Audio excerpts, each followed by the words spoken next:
Good evening, everyone, and welcome to the TV6 Digital Desk live stream. My name is Molly Birch, and I'll be taking you through a recap of today's headlines.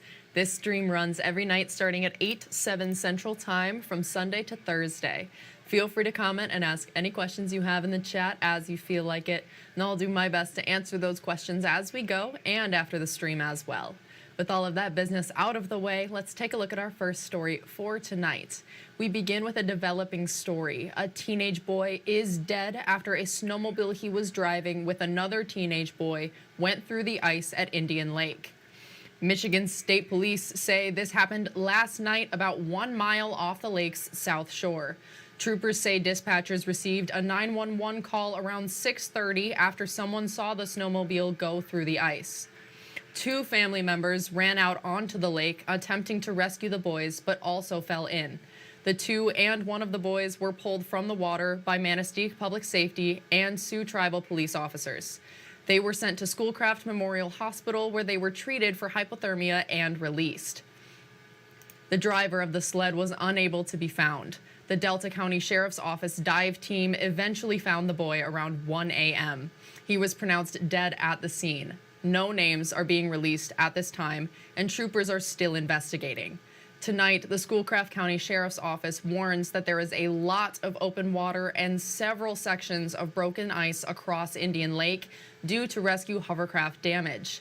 They say everyone is urged to stay off the ice. And medical providers in Delta and Menominee counties say flu cases are on the rise in the UP right now. Hospitals and clinics are reporting 1 to 2 COVID cases a day and only 1 pediatric and 1 adult case of RSV a week. A Western UP Health Department health officer says COVID and RSV cases have dipped across the UP. She says influenza has been much more prevalent. Last year at the same time, the flu levels were actually minimal to low. So we are really seeing an insurgence of flu this year.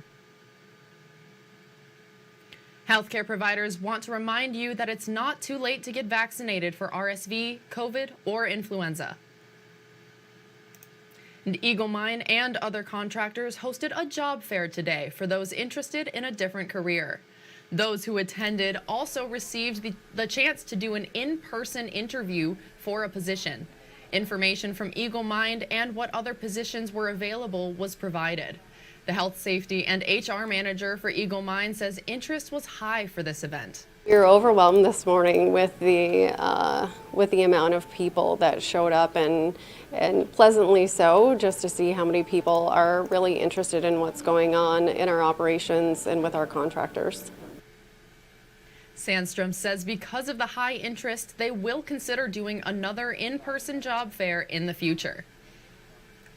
And in new developments, Marquette County is making efforts to improve its commercial air service. TV6's Tristan Kendrick spoke with a local partner and the airport's manager to tell us how they plan to become a best-in-class airport.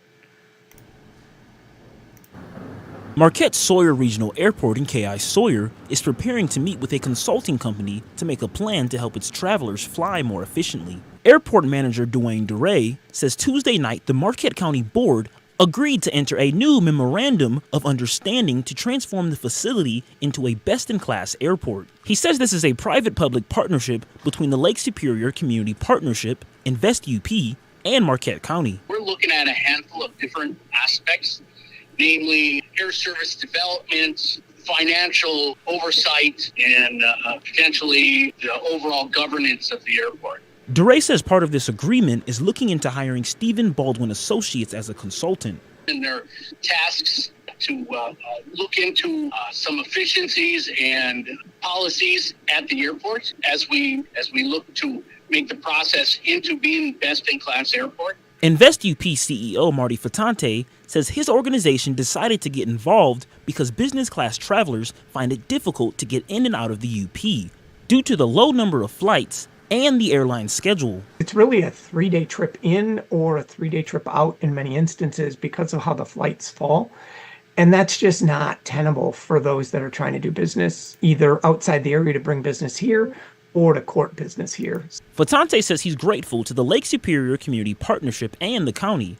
He also explains why Stephen Baldwin Associates is so important to have. It was Baldwin that really led the transformation in Grand Rapids and in Traverse City. So we actually flew down to Grand Rapids to look at how they really went from being a utilitarian airport to really a best-in-class airport. And that's really our goal. Fatante also says the next step is to meet with the team from Baldwin to help them understand what the airport envisions. Tristan Kendrick, TV6 News. Thank you, Tristan. While still months away, preparations have begun for the 37th annual Houghton County Bridge Fest.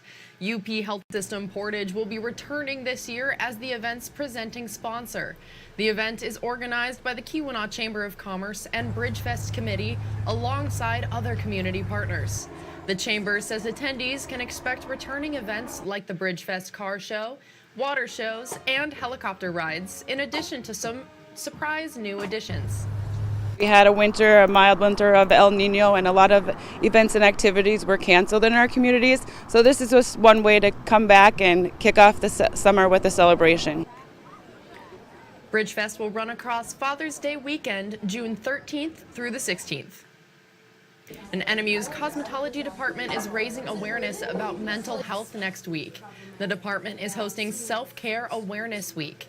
Anyone can stop in or make an appointment for a haircut, manicure, pedicure, or facial from Monday until Thursday. Instead of payment, the department asks participants to make a donation to UP nonprofits. It will also be selling luminaries for participants to honor loved ones. The department will display them in its windows. NMU Cosmetology says the event will be therapeutic for everyone involved. We just want to help, we just want to give back, and the students want to give back. And it's also, for our students here that have had these losses, it's also very helpful to them, to try and give back, hopefully to help somebody else. The salon opens at 9 in the morning and will take appointments until 2 in the afternoon. Walk-ins are welcome, or you can make an appointment at uppermichigansource.com or the TV6 and Fox UP mobile news app. And finally tonight on the TV6 Digital Desk live stream, the Superior Arts Youth Theater is rehearsing for an upcoming performance. The Lightning Thief, the Percy Jackson musical, features 78 kids from the Marquette area. The musical is based on the first book in the Percy Jackson series.